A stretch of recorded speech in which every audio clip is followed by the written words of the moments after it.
Season-defining games are incoming for Leeds United. This Monday we take on Sunderland at home at Ellen Road, and the following Monday we take on Sheffield United away. That's two teams who are sat up there in the top four in the Championship this season, real contenders for automatic promotion.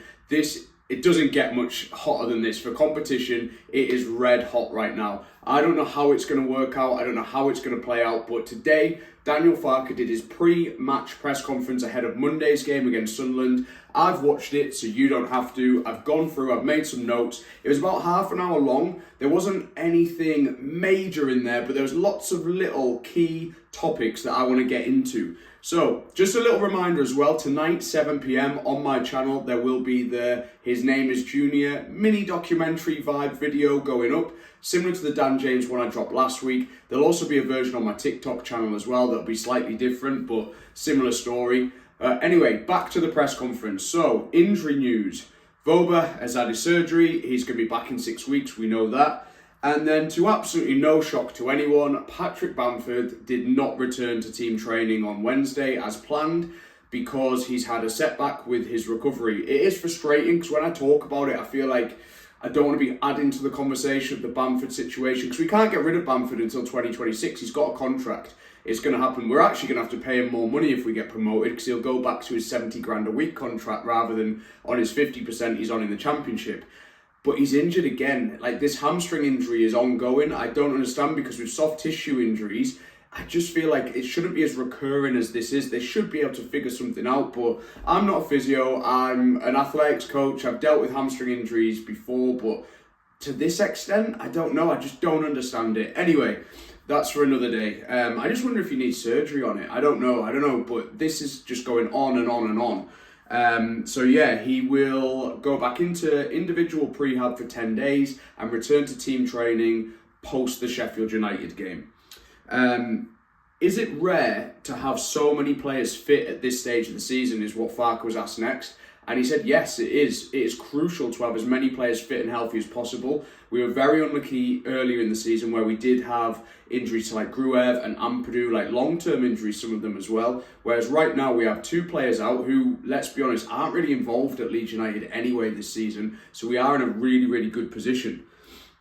That brought him on to Melier because obviously last time we played Sunderland is when the big Melier mishap happened. But since then, he's gone 15 out of 23 games. He's kept clean sheets. Yes, a lot of that can be credited to our defence, but also he has been making some really good shot-stopping saves in the last couple of weeks. I also think his distribution has improved as well.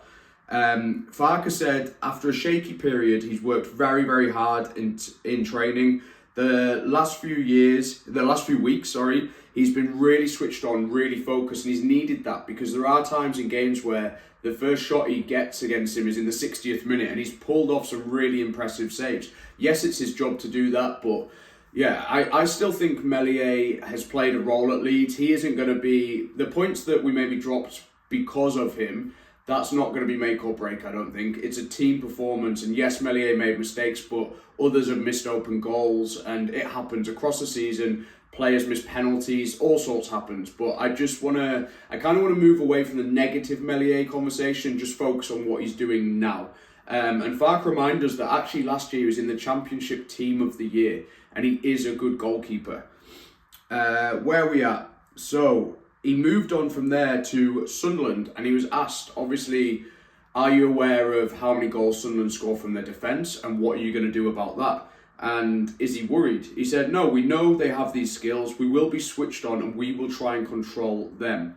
There's a few silly questions, but from one of the silly questions came a very, I think, key comment that I found really interesting anyway. He said, we start our attacks with the perfect structure and we practice this in training to try and avoid counter-attacks. And I think that explains a lot of the slow Farke ball that we have seen over the last year or so and why it's probably clicked on now, because they've worked on it in training to the point now where they make better decisions and they can do things quicker. Whereas before, if they were constantly waiting for the perfect system and setup before they started an attack, that is going to cause delays, isn't it? And I think that's what we've seen on the pitch. So I thought that was really interesting, a good point to share. He was then asked about the return of Pascal, and he says, very happy with the way that Ampadu has been playing, and how he's done at centre-back with Rodon, and he's really happy to also have Pascal back. Ampadu is our captain and a key player. It's good to not have to rush Pascal. Because Ampadu's doing so well at centre-back and our midfield is so strong, so that we don't have to move Ampadu there either. It means that we can take a bit longer with Pascal and not risk a longer-term injury. There was a bit of Premier League chat, but I think it's way too early to get into that. I don't want to talk about the Premier League yet. And then back to Sunderland. Sunderland have some really good players. They've got a mixture of youth and energy and also some experienced players as well. They have confidence, they have a good rhythm to them. But we dominated them last time and we should have won, Farke said.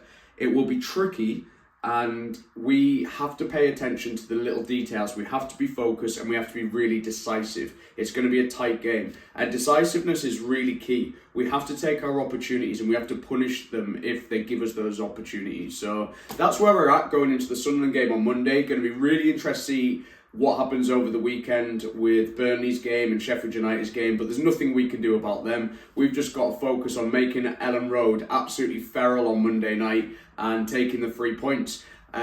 Just a reminder, the Firpo video drops at 7 p.m. tonight, and I will be doing a match vlog on Monday because I'm going to the Sunderland game. So anything you want to see in that, let me know in the comments below. And if you have made it all the way to the end, I'm going to do what I do on TikTok. Please leave me a comment saying marching on together, and also give me your predictions for the game on Monday night. Sunderland or Leeds, who takes it?